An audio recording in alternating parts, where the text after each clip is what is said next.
Hello दोस्तों, कैसे हो आप सब। आई होप आप सब अच्छे होंगे। तो इस वीडियो में आज हम पढ़ने वाले हैं इंटेरोगेटिव एडवर्ब के बारे में, एडवर्ब कंपैरिजन के बारे में पढ़ेंगे और पोजीशन ऑफ एडवर्ब के बारे में पढ़ेंगे। तो आपने अगर मेरी लास्ट वीडियो नहीं देखी है जिसमें मैंने सिंपल एडवर्ब पढ़ाया है और एडवर्ब्स ऑफ सिंपल एडवर्ब यानी कि काइंड्स ऑफ एडवर्ब पढ़ाया है और सिंपल एडवर्ब के जितने काइंड्स है वो भी मैंने कवर अप किया है, उसका लिंक हम डिस्क्रिप्शन बॉक्स में दे देंगे। आप जाके पहले वो वीडियो देखिए, उसके बाद इस पार्ट को देखें। तो ये होने वाला है पार्ट 3। तो चलिए स्टार्ट करते हैं। तो इसमें आज हम पढ़ेंगे इंटेरोगेटिव एडवर्ब के बारे में। इंटेरोगेटिव एडवर्ब यानी कि प्रश्नवाचक क्रिया विशेषण। तो इसमें क्या आता है, वाई, व्हेन, वेयर, हाउ, यानी कि जिन वर्ड से क्वेश्चन पूछे जाते हैं, जैसे वाई क्यों, व्हेन कब, वेयर कहाँ, हाउ कैसे। तो जो क्वेश्चन पूछने वाले वर्ड्स होते हैं एडवर्ब होते हैं, जैसे कि वाई आर यू सरप्राइज्ड, आप क्यों आश्चर्यचकित हो। तो यानी कि वाई क्यों, जब क्वेश्चन की बात की जाए, कोई पर्सन पूछा जाए तो वाई यानी कि जब कोई पर्सन वर्ड हो तो क्या होता है, इंटेरोगेटिव एडवर्ब। इसी तरह where has she seen me, वह मुझे कहाँ देखी है, यानी कि उसने मुझे कहाँ देख लिया है। तो कहाँ के लिए वेयर।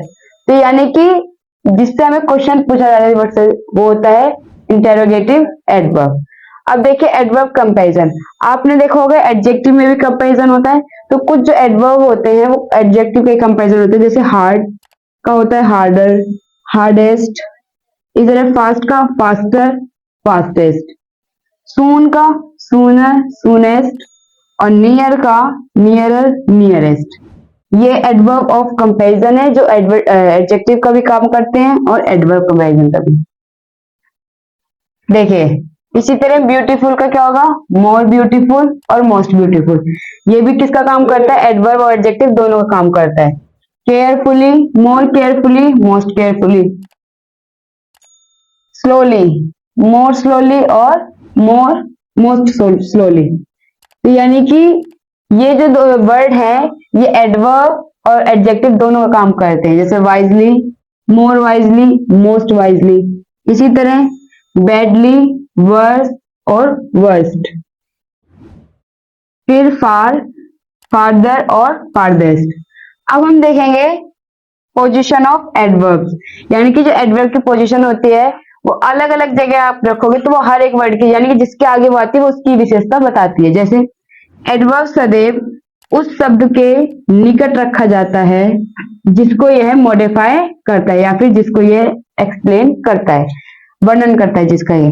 जैसे only C so my dress, केवल उसने, यहाँ पे ओनली लगा है किससे पहले, प्रोनाउन से।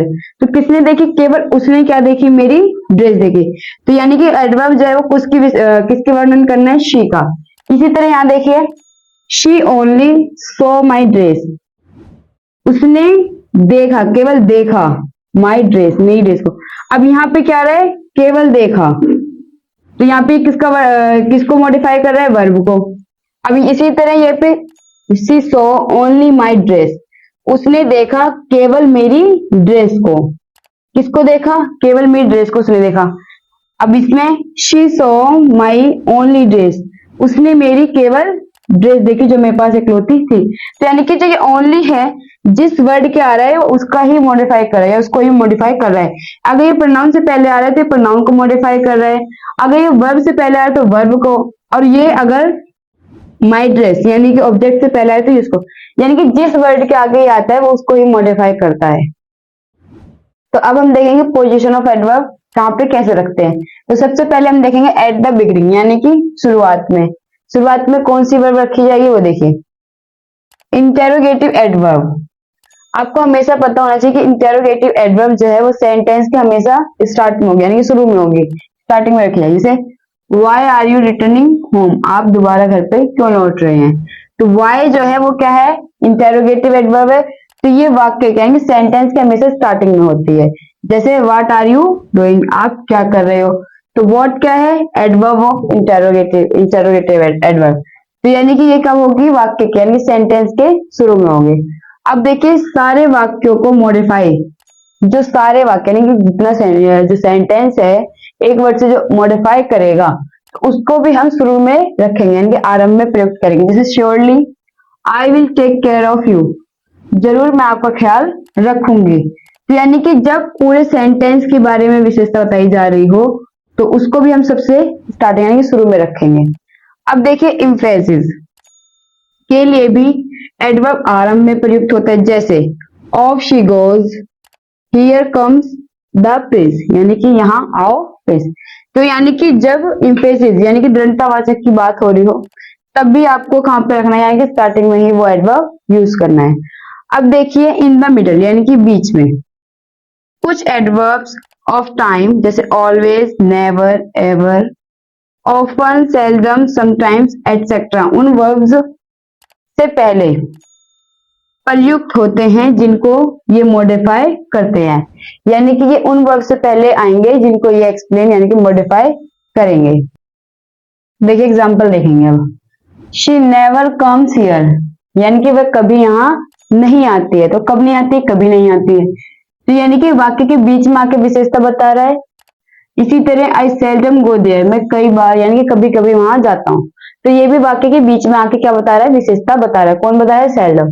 तो यानी कि एट द मिडल यानी कि जो मिडल में आके विशेषता बताते हैं ये एडवर्ब पोजीशन।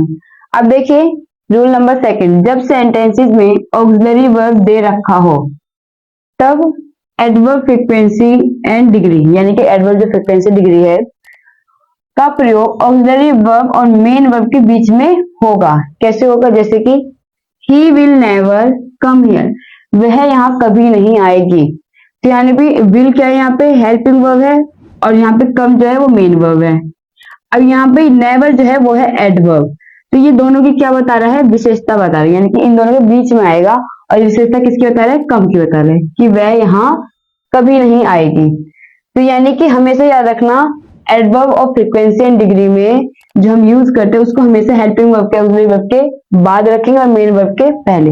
इसी तरह आई सेल्डम गो देयर, मैं वहां कभी कभी जाता हूँ। तो कब जाता हूँ, कभी कभी जाता हूँ। तो ये किसकी विशेषता बताए, गो की। तो इसी तरह ये भी मेन वर्ब से पहले आगा। अब देखिए वर्ब टू बी यानी कि इज, आर, एम या वॉज वर का प्रयोग मेन वर्ब की तरह हो, यानी कि इज, आर और वॉज वर का मेन वर्ब की तरह हो या फिर हेल्पिंग वर्ब की तरह हो।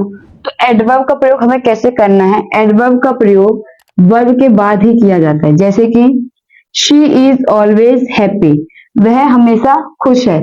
इज यहाँ पे मेन वर्ब का कार्य कर रही है और यहाँ पे मेन वर्ब यानी कि टू बी के बाद ही आपको एडवर्ब लिखना है। इसी तरह आई एम नेवर सैड, मैं कभी भी दुखी नहीं हूं। तो क्या नहीं होती हूँ, मैं कभी दुखी नहीं होती हूँ। तो नेवर से पहले क्या है, एम है, ये मेन वर्ब का कार्य कर रहा है, उसके बाद ही हमें नेवर लिखना है। इसी तरह he is always praised for his sweet voice, तो हमेशा अपनी मीठी आवाज की क्या करता है, प्रशंसा करता है, यानी कि एक्सप्लेन करता है, यानी कि अच्छे तरीके से। तो ही जो है इज, इससे पहले इसके बाद क्या है, ऑलवेज। तो आपको हमेशा याद रखना है टू बी के बाद ही आपको एडवर्ब का प्रयोग करना होता है। तो ये थी आज की हमारी वीडियो जिसमें हमने पढ़ा है पोजीशन ऑफ एडवर्ब के बारे में और इंटेरोगेटिव एडवर्ब के बारे में। अगर आपको हमारी वीडियो अच्छी लगी हो तो प्लीज हमारे चैनल को लाइक शेयर सब्सक्राइब करें और हमारे ऐप अकेडमी फॉर लर्नर को डाउनलोड करें, जिसका लिंक डिस्क्रिप्शन बॉक्स में दे दिया है। Thanks for watching this video. कोई भी सपना साकार करने के लिए सबसे जरूरी है सही कोच का होना। चुनिए अकेडमी फॉर लर्नर को और करे अपने BCMB for 6th to 12th and SSC का सपना साकार। Download the app now.